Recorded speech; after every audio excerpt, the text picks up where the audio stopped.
last will be transfer of merits or last blessing.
Ritual ends up being important, particularly at times of major transition, times of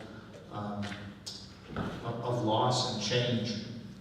No matter what one's religious or philosophical system is, it's important for everybody to have a way to process the loss intellectually and emotionally, and ritual can be an important part of that. Ritual can assist with a muscle memory of grief.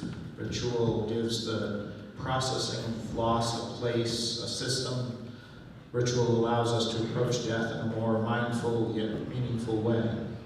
Or more, I would say mindless, though I suppose in some ways that's mindful as well. But to get out of intellectualizing something and into being present with it and experiencing it more emotionally.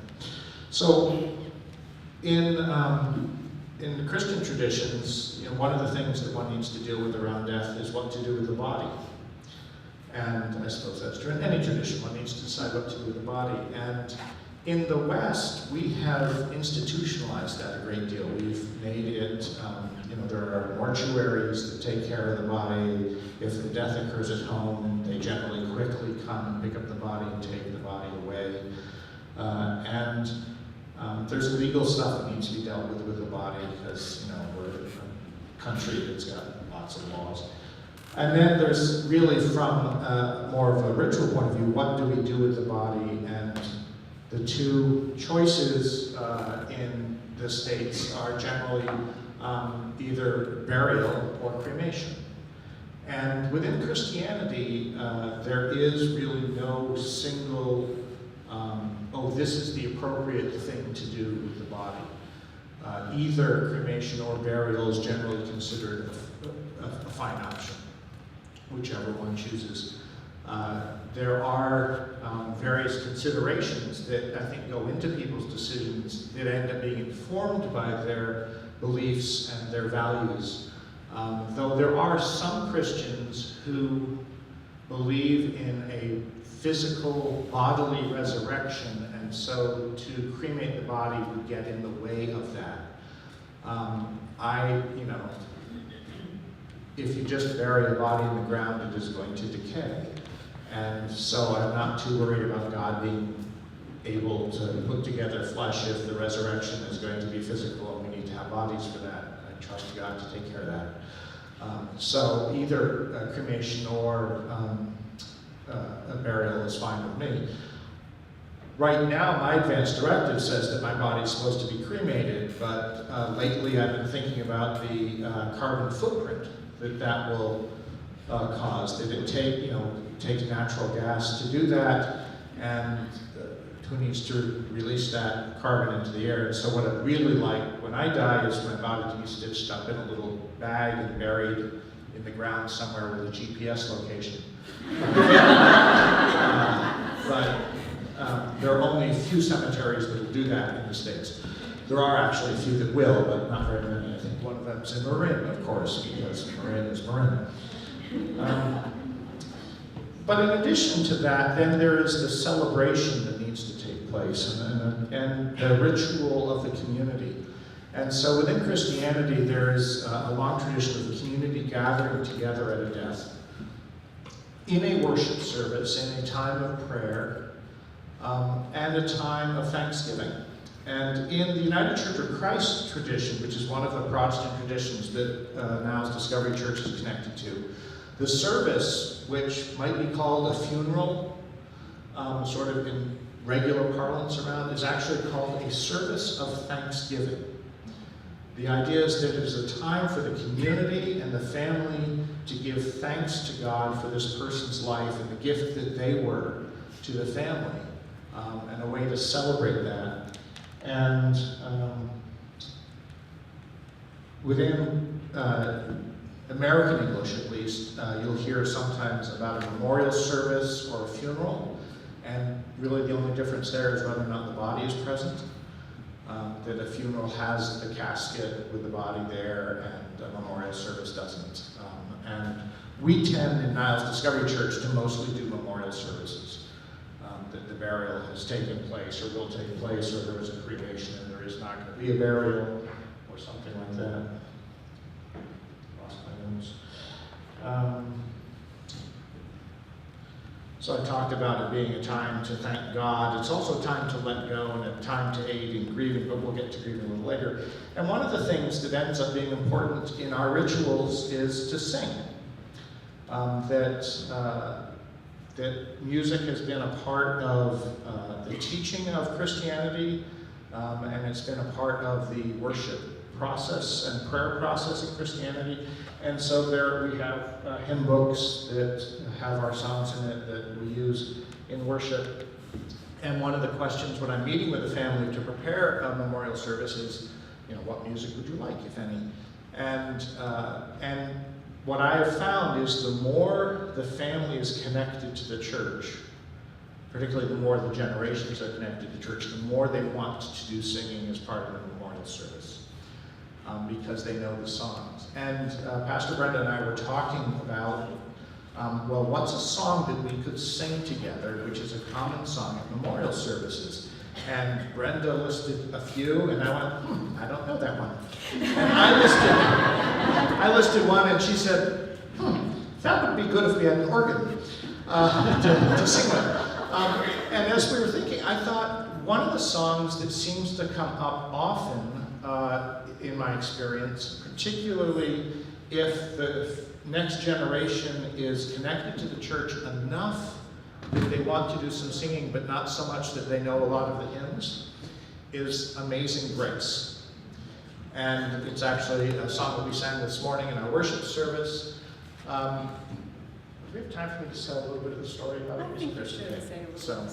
So the story of Amazing Grace, there was an English ship captain named John Newton who was a captain of a slave ship. And he transported slaves transported human beings who became slaves from Africa to the Americas.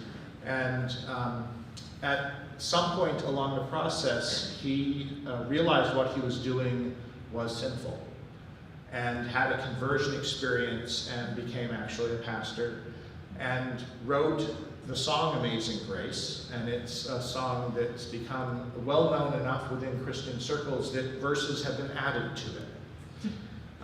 Not just the verses that he wrote originally. His song was really about his conversion experience and stepping away from this trafficking in human beings into a life that was more connected to divine will. And as I said, people have added verses to it. We're going to sing 2 verses of this now. The first verse was written by John Newton and talks about his conversion experience in the context of God's love, God's grace.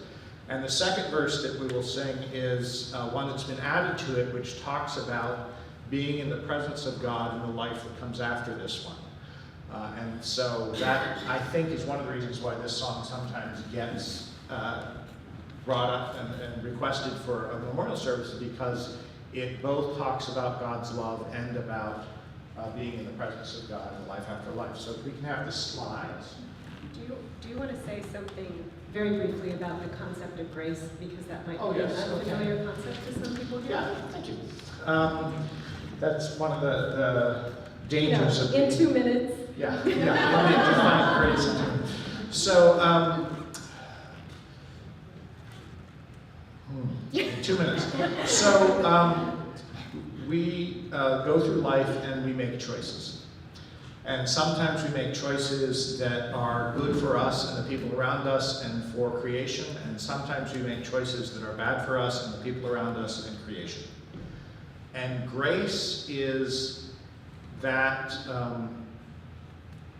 is God's love and desire for us to be able to step away from the bad choices that we've made and step into good choices. And so it's love, it's forgiveness, it's restoration of wholeness. And so for John Newton, it was about that conversion, about going from someone who trafficked in people to living a life that was more in line with divine will. And he saw that as God's grace moving him through that. And I think it's also an important aspect of grace. Sorry. Go ahead. Yeah. That it's something we don't earn. We can't buy it. We can't earn it. It is given to us from God. Yeah, it's his gift. So if you know the tune, join in singing, please. Amazing grace, how sweet.